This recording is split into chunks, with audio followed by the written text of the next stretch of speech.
V nedeľu 6. júla sa sad Janka Kráľa premenil na malý návrat do minulosti. Bratislavský dobový piknik prilákal množstvo návštevníkov v štýlových odevných kúskoch z prvej polovice 20. storočia s dekami, piknikovými košíkmi a chuťou užiť si deň tak, ako to kedysi robili naši starí rodičia.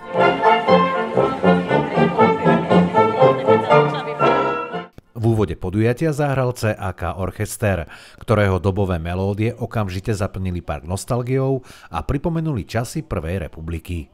Hlavná časť toho koncertu boli operety, viedenská Valčíková, francúzska opereta a potom Uhorské okienko s Lehárom a Kalmánom. Prvou veľkou atrakciou popoludnia bola očakávaná prvorepubliková módna prehliadka. Na móle sa predviedli dámy v elegantných šatách, kostýmoch a dobových outfitoch z rokov 1920 až 1940. Takže bylo vidění vycházkové oděvy, takže letní šaty z plášti nebo sakami, vždy v jiné variaci doplňků jako klobouků, kabelek a rukavic. A co uvidíte v další přehlídce, tak tam jsou zase večerní šaty.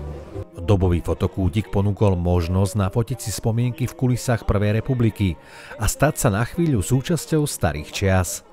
Počas celého popoludnia si mohli návštevníci vyskúšať petank a cornhole, pridať sa k malovaniu s výtvarníkom Dušanom Sekelom či zahrať si šach s Bratislavskou šachovou akadémiou.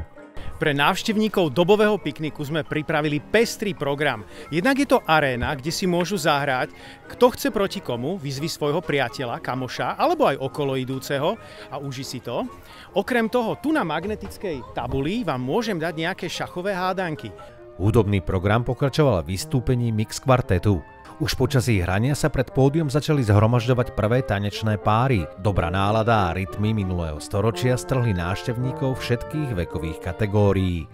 Na túto vlnu nadviazal aj tanečný workshop B-swing, kde si mohli návštevníci pod vedením lektorov vyskúšať základné swingové kroky. Mne sa na tom období páči najmä to, že existovala taká tá slušnosť medzi ľuďmi a určitým spôsobom tá etiketa hrala taký ten prejav aj v bežnej komunikácii, aj pri bežnej návšteve mesta alebo prechádzke. Toto je uniforma Československej brannej moci, konkrétne je to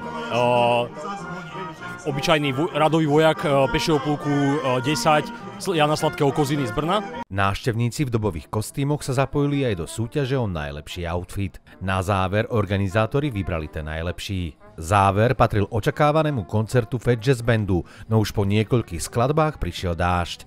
Organizátori preto museli podujatie ukončiť skôr, než sa plánovalo. Aj napriek tomu sa podarilo vytvoriť neopakovateľnú atmosféru. Bratislavský dobový piknik 2025 spojil hudbu, tanec, módu a históriu v jednom z najkrajších parkov Bratislavy. Kultúrne leto v Petržalke tak odštartovalo štýlovo, s noblesou minulých čias a na chvíľu aj romantikou letného dažďa.